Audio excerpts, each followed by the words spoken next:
Já, komiði sæl. Jóhann Ari Bjarnason hér og mér langar núna aðeins að segja ykkur frá skáldsögu sem að ég að vinna að og mun vonandi á næstunni, hvað sem það þýðir, gefa út á prenti. Það eru liðin nánast 10 ár síðan að ég gaf út bókina Skaðamaður og 3,5 ár síðan að ég gaf út bókina Leitin að engli dauðans.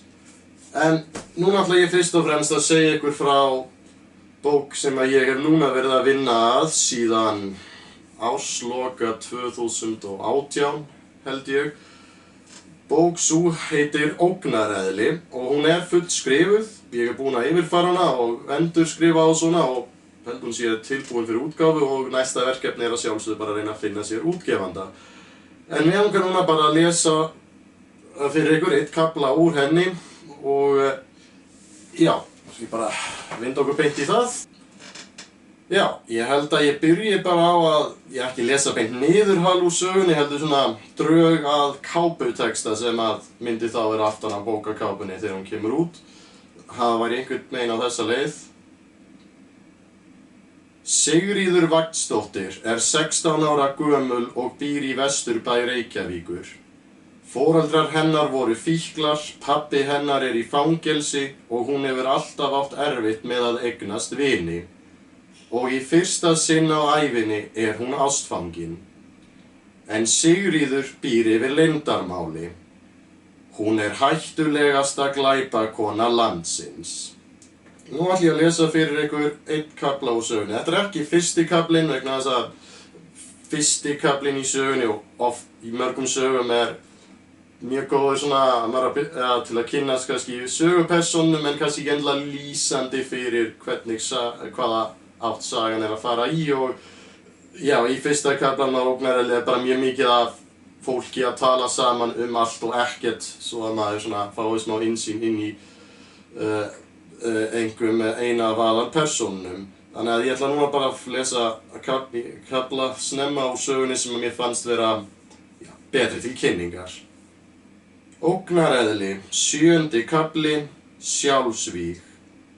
2 lögreglubílar, 1 sjúkrabíll og hvítur sendiferðabíll í eigu tæknideildar lögreglunar á höfuðborgarsvæðinu standa fyrir utan gamalt einbýlishús umkring grónum og velhirtum garði ofarlega í Mosfellsbæ.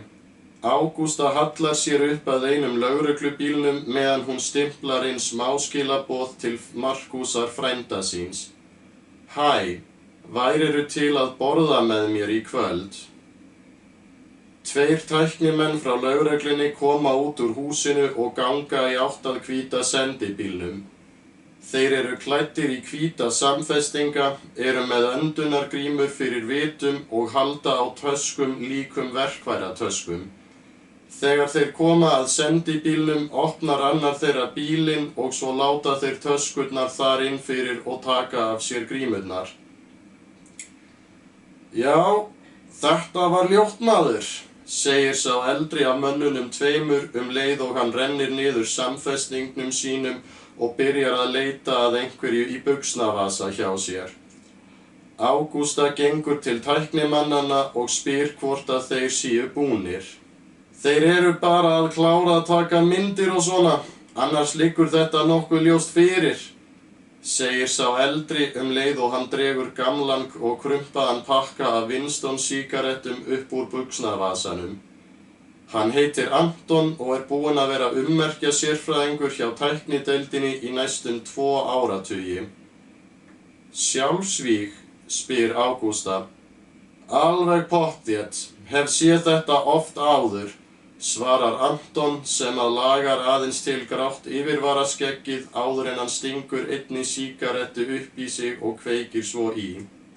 Fyrir réttum 2 klukkutímum barst lögreglunni sú tilkynning frá fólki í Mosfellsbæ að það væri farið að hafa áhyggjur af nágranna sínum sem að þau höfðu ekki séð í nokkra daga. Þau höfðu bæði bankað og reynt að hringja en allt kom fyrir ekki þrátt fyrir að bíllinn hans stæði í innkeyslunni.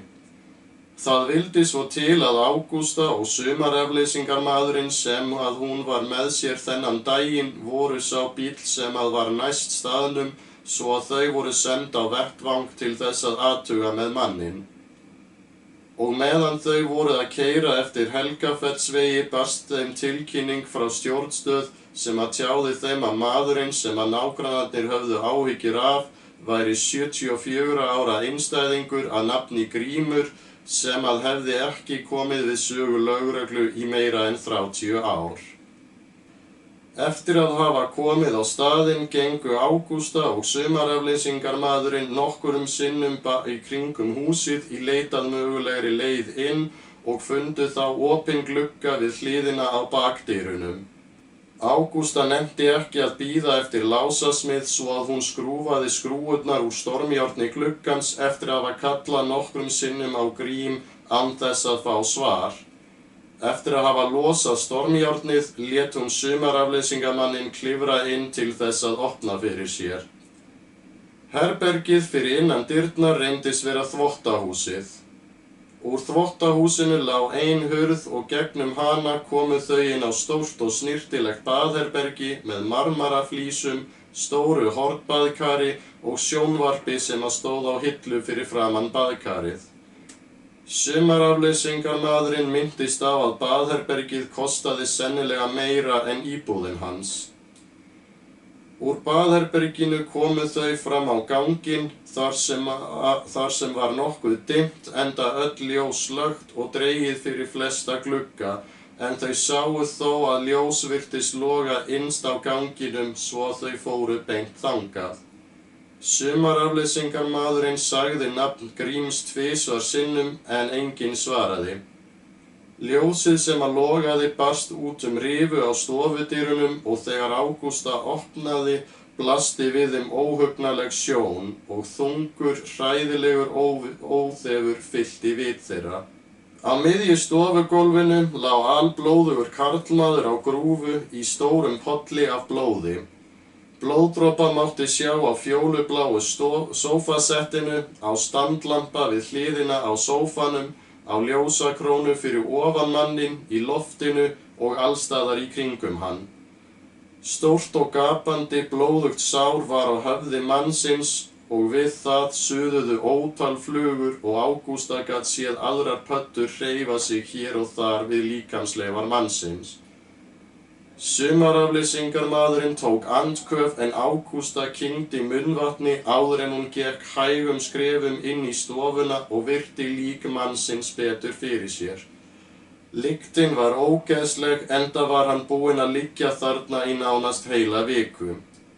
Ágústa sá að maðurinn lá ofan á einhverju, einhvers konar röri, barefli kannski. En síðan skoðaði Ágústa betur og sá að blóðugt rörið var hlaup af haglabyssu. Svo virtist sem að maðurinn lægi ofan á skotvopninu. Ágústa vildi ekki snerta neitt en hún skoðaði manninn nægilega gaumgæfilega til þess að sjá að grunur hennar reyndist réttur. Það var greinilega haglabyssa undir honum. Hún gat séð glitta í skeftið við mjaðmir hans hinum megin á líkinu. Í því spratt sumarafleysingarmaðurinn burt frá hurðinni og nokkrum sekúndum síðar gat hún heyrt hvernig hann kúgaðist og byrjaði að æla. Fýlan af manninum og suðandi flugurnar voru farnar að verða Ágústu ofviða svo að hún gekk hröðum skrefum aftur fram á gang þar sem að hún andaði nokkrum sinnum þungt inn og út áður en hún tók upp talstöðina og tilkynnti líkfundinn. Hún bað aðstoð tæknideildar og tók fram að hún teldi að líklegt sjálfsmorð væri að ræða. Henni var skipað að hreyfa ekki við neinu í húsinu og að loka vettvangnum þangað til að liðsauki bærist. Eftir það fann Ágústa sumarafleysingarmanninn sinn náfölan og skjálfandi út í garði hússins þar sem hann barðist við að róa niður taugarnar. Anton lítur eitt andartak yfir til sumarafleysingarmannsins sem að situr í lögreglubílnum sem að Ágústa var í og horfir tómeygður í áttina að húsinu. Var það hann sem ældi í klóstið? Spyr Anton. Já, svarar Ágústa. Anton glottir og segir, Þessir afleysingarmenn. Þetta getur verið svo glært lið, svarar Ágústa. Segðu mér, þú tilkynntir sjálf að þetta væri líklega sjálfsmorð. Hvernig komstu að þeirri niðurstöðu? Spyr Anton og fær sér annan smók. Bara, hann hafði auðsýnilega verið skotinn af afar stuttu færi. Byssan í höndunum á honum, engin sjáanleg merki átök og bara allt heimilið rosalega snyrtilegt og reglulegt. Svo maðurinn ekki með neina sakaskrá til að tala Ágætt. Að hugsa að sækja til að komast í rannsóknardeild þegar ég kominn með nægilega reynslu. Þú meinar? Þá skaltu samt aldrei gera ráð fyrir að eitthvað sé sjálfsmorð eða eitthvað annað fyrr en tæknideildin skilar inn loka skýrslu. Þetta lítur kannski út eins og sjálfsmorð og það eru 99% líkur á að þetta sé líka sjálfsmorð, en það ekki alltaf allt sem sýnist. Það bara þannig. En við allavega rannsökum skotsárið og byssuna almennilega og þá getum við staðfest það með 100% vissu að Grímur heitinn var virkilega orðinn þreyttur á að lifa og ákvað að mála stofuna sína með heilaslettum úr sér. Segir Anton og glottir til Ágústu sem að kinkar lauslega kolli. Í því pípar síminn hennar Ágústu svo að hún tekur hann úr vasanum og sér að hún var að fá SMS frá Markúsi. Endilega, sama stað og alltaf.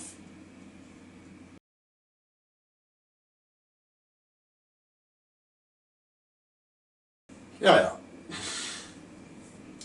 Þetta var sem sagt 7. kafli sögunar ógnareðli sem að ber heitið sjálfsvíg.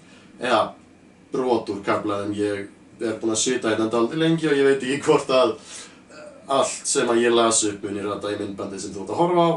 En allavega þakka ykkur kærlega fyrir að horfa og endilega lækið þetta myndband og deilið því að eins og ég segi, ef þetta fær miklar deilingar og svona þá auðveldara fyrir mig að hafa upp á útgefanda og þá verður auðveldara fyrir ykkur að geta ekki að lesa alla söguna. En nú bara líður og býður. Hafið það gott og við sjáumst. Vonandi einhvern tímann eftir að kórónufaraldrinum linnir. Já, ég basically bara að gera þetta núna því ég þori ekki út úr húsi. Já, réttar að sagt, hef ekkert að gera út úr húsi. Því að veðrið líka frekar mehni, nenni ekki að fara út að labba eða gera eitthvað þannig. Okidoki.